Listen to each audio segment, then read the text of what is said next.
question about it. 36-29 ball game. Dior Lohorn, his dad is a custodian at City College of San Francisco, where Brad Dugan, who is one of Bobby Knight's closest friends, just happens to coach. So guess how he wound up at Texas Tech. Comes to the basket. Well, technically, Brad only teaches one class now, so his coaching days have been over for a while. Oh, nice steal. Turnover. You gonna wait for help or take it all the way? How Take it to the basket. Nice touch from the left hand. Well, how do you like that one? Let's take it all the way to the goal and switch hands in the air and drop it down. Boy, Texas Tech, they need a score in a big way. They need a productive trip right now. Kaufman for three. Well, that was productive.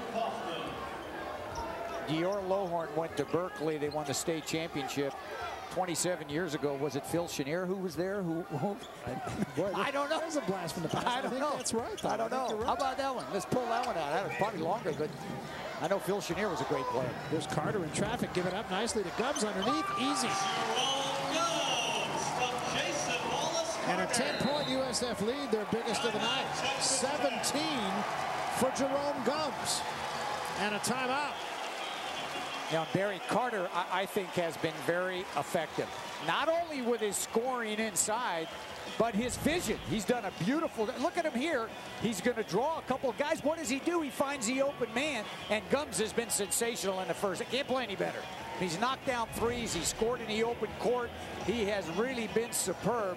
But I think this young man right here, Carter, has really done a nice job of scoring around the basket and finding people when he's doubled.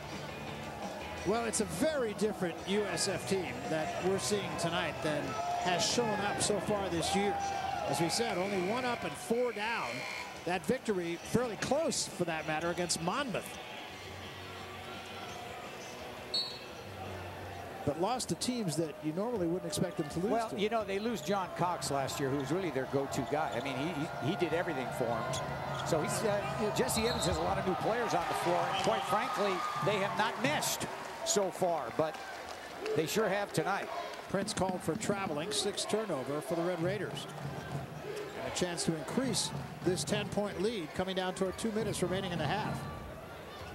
And if you're a Red Raider fan, Barry, you need to really get up defensively. You need a few stops here.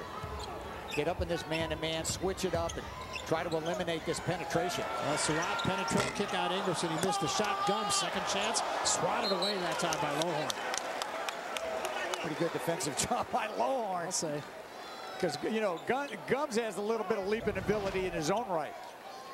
You see the long rebound. Look at this block from the backside. You'd like to keep that block in play, but still, excellent play that time by Lohorn. Now if you're USF, now run your motion. You don't need to get in a hurry. You've got a lot of time left on the shot clock. Be patient. This pass down low to Carter, but offensive back down that time on Kaufman.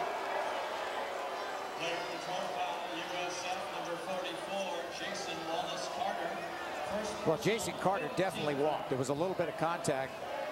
Faced that double team that time, but he definitely moved the pivot foot.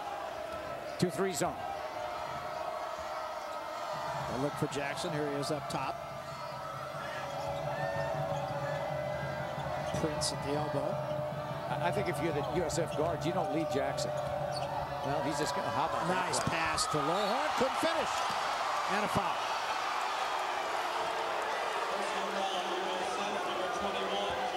Call a foul on Gumbs.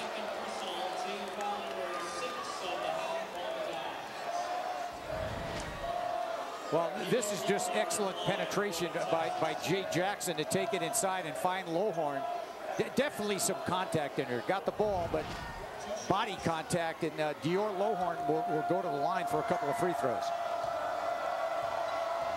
Lohorn was 6 in the ball game so far on 3 of 4 shooting.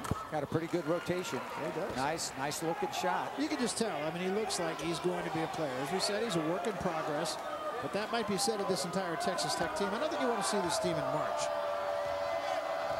You know this team will get better and better as the year goes on. 1 out of 2 for Lohorn. Good job by Prince. gives the Red Raiders a second chance. Prince is another freshman. Now Lowhorn down low, turn around, a little short. The rebound down to Gumbs. Gumbs has done it on both ends. I think Jesse Evans wants a timeout, quick. With 52.8 seconds remaining here in the first half, Jesse Evans has got to like what he's seen so far, because he was very frustrated when we spoke with him. Just felt like his team wasn't operating on the same page.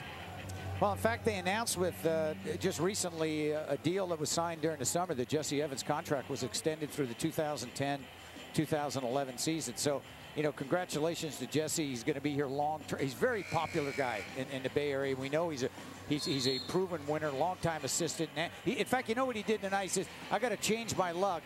He wore his national championship Arizona '97 ring. He said, we got to do something to turn this thing around. He's got the ring on, and he said maybe that will bring us some help, because, but you know, I guess Bob Knight could put 3 rings on. So well, that's right. But you're right. He said, I got to stir the pot. I got to do something. And you have an idea, if things continue to go the way they have for his team, he might be working for the rest of the season.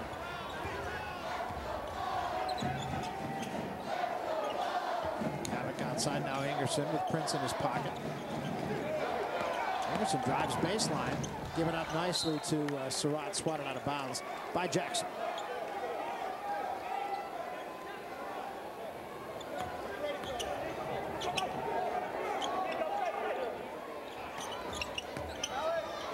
Wiggins turned around too hard off the glass, and the rebound down to Lowhorn. See if the Red Raiders now back it out and play for the last shot. You see the shot clock is off. Down 9. Obviously, if you're a Texas Tech fan, you're hoping, look, let's get the last score of the half and try to come out and make some adjustments and try to get back in this game. Penetration by Jackson and a nice floater, but he couldn't quite catch it. Got time. Texas Tech has a foul to take.